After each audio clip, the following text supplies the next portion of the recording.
We got it now. The Indianapolis Colts schedule is officially released. Now we know they'll open this season at home September 13th, playing the Baltimore Ravens. So maybe you saw this teaser online with the Colts. They posted this on X. We'll have a closer look at the lineup, though, ahead this hour. So a couple Easter eggs in the video there include, it says 4.252 days without a win in Jacksonville. No, it's got to be 4,000 without a win in Jacksonville because we never do well there. I know. So I'm hoping that things will change for us this season. But glad you're up with us here on 13 Sunrise. Got a lot to catch you up on today. If you didn't know, by the way, it is Fast Friday, but probably just focus on it being Friday after all. Yes, Friday all day here. We are going to see some rain starting here this morning. We know it's Fast Friday out at IMS, so we want dry weather, but might have to wait a little bit to get it. We have about 4 hours of rain for a lot of folks in central Indiana, but for the track, I think it's about 9 to 1 that we'll have to watch. And the drivers really want to get out there because they get that turbocharged boost today. Okay. They can go as if they weren't going fast enough. Right. They can go a little bit faster for your Friday, but I do think there's going to be dry time in the afternoon. I would expect probably a few delays there. Just got to wait on it a little bit. Yes, got a little bit of wait. But hey, we haven't had to wait the past several days. The weather at the track has been fantastic. You know, we've had cool days and warm days, but dry weather, that changes today. But here's your wave. This is it. Notice how it's already fallen apart on the backside crossing the Mississippi. So this will give you a couple hours, few hours of some rain later this morning. A lot of us, though, are headed out the door just fine this morning. In fact, the sunrise is stunning out there. It's not fully up yet, but I'll show you in a moment. But expect a few showers coming in later this morning. Go ahead and put the rain jacket or the umbrella in the car. You may want it a little bit closer to lunchtime. Your lunch break may be a little bit wet. But right now, things are dry, and look at this sunrise. You're thinking, rain's on the way. It doesn't look like it. Well, you're looking at the sky looking off to the east in Bloomington. Fairly quiet. They say, you know, red sky at morning. Sailors take warning. It's going to probably look a little red for a second before some of those showers come in later. This morning, we're pretty quiet, though. There's not as much wind, and temperatures are a little bit warmer. Remember, we had some 30s on the map yesterday morning. This morning, more 40s out there. So a small difference, but we'll take it. We're 7 degrees warmer this morning in Indy than yesterday morning. But here we go. A lot of us will be dry headed to work and to school. And by school, we're talking only a few more days left. Maybe next week's your last week or the week after, but we're getting close to the end of the school year. We're going to probably have maybe some inside recess today across central Indiana, and some of those Indy cars will be inside for a moment too as some rain comes in. So coming up, we're going to be talking about the timing of when you can expect some rain here later today. Let's talk traffic this morning as you're waking up, headed out the door, 3 minutes after 6. So far, no big crashes or accidents. You're looking at some of the construction on the north side. This is 465 US 31 north side heading to Carmel. A lot of the cones, but traffic's moving, and you can see the sun starting to come up this morning. Beautiful sunrise on the northeast side. Traffic's moving fine by 69 and Benford Boulevard. Julia. Thank you, Matt. Well, teen crime, a major issue for downtown Indy last summer, and IMPD's top cop is now sharing new efforts to make sure it isn't that way this summer. We've talked about a temporary curfew here in the Circle City starting this weekend, but now teens and parents are hearing directly from the police chief this morning. Our Marina Silva is live in downtown with more on that message. Good morning. Well, good morning, ladies. It's a curfew that's starting 2 hours earlier than the state law, and the goal is simple: keeping our kids safe this summer. Now, under that temporary curfew, teens under 14 must be home by 9 o'clock every day. Teens 15 to 16, you must be home by 9 p.m. Sunday through Thursday and 11 p.m. Fridays and Saturdays. Now, 17-year-olds, you're still subject to the state law, meaning you need to be home by 11 Sunday through Thursday and 1 in the morning on Fridays and Saturdays. Chief Terry says this is prevention. It's not meant to punish you. We want you to have a safe summer.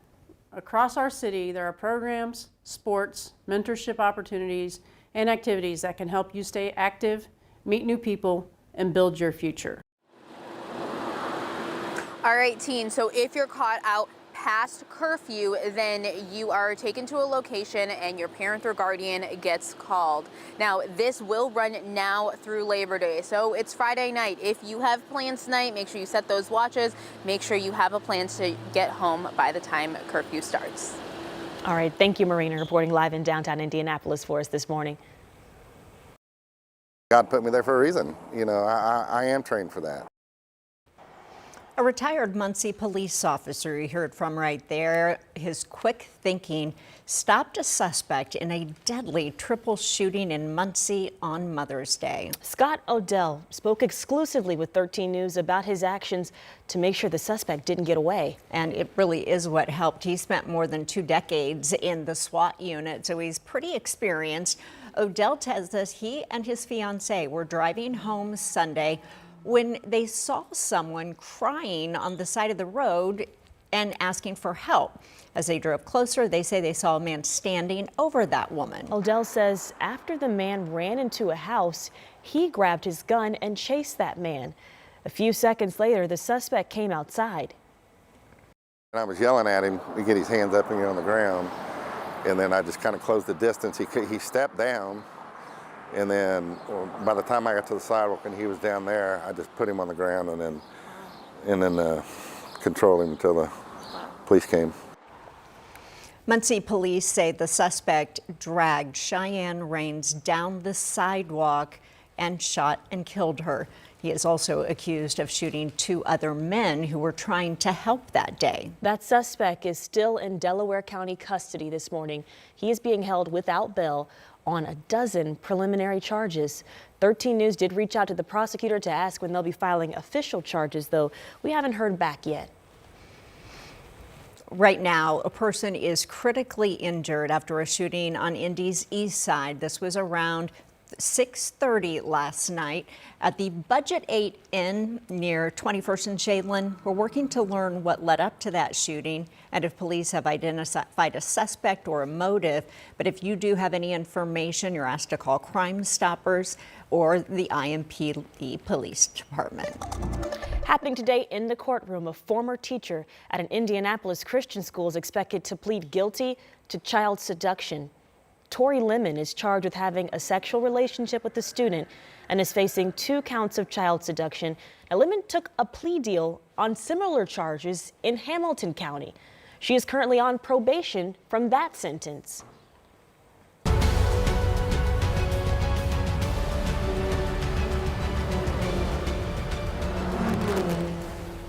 All right, well, we love Fast Friday, and it is here, which means we're just 9 days until the Indy 500. This is the final practice before big qualifications this weekend when we find out what the field of 33 will look like for race day. Anna Chalker is live at the track with a look at today's practice. Things a little different this year when it comes to qualifying. Good morning. Good morning, ladies. Yeah, we'll get into that here in a little bit of what it's going to look like for all of these 33 drivers trying to get a spot for the 500. But for practice this week, it's been a beautiful week, a great week every day. There's been a different person that's been the fastest driver, so expect that again today. Drivers pushing to the limit, trying to make sure to make their mark now so they're ready for qualifying this weekend. And gates open this morning at 10 o'clock, bright and early with the practice. First drivers on the track starting at 12. Then that qualification draw will round out the night at 6:15. And right before practice, you might want to make it over a little earlier for a special unveiling with Monster Jam. That actually starts at 11 o'clock this morning, something different for us here. And fans have already taken the opportunity of being here all week. One dad with his 3 sons tells us bringing them here really encapsulates the traditions and memories here at the track. I snuck out of the office, and opportunity to spend time with the 3 boys is there's no place in the world I'd rather be than right here today. You really can't describe it. I mean, chills on the back of your neck, the history of this place, the excitement around it.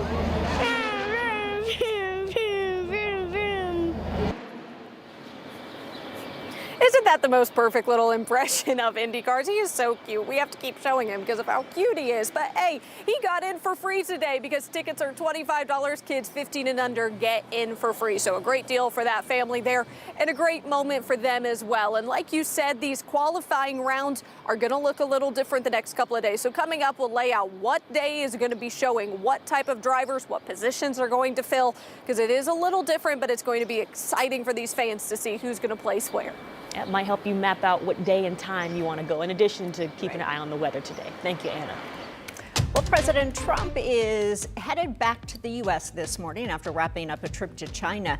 What he accomplished during that important visit. And a recount request could happen in just a few hours, actually, for one Indiana Senate primary at 6:30, where that District 23 race stands as of this morning, with the vote still so close.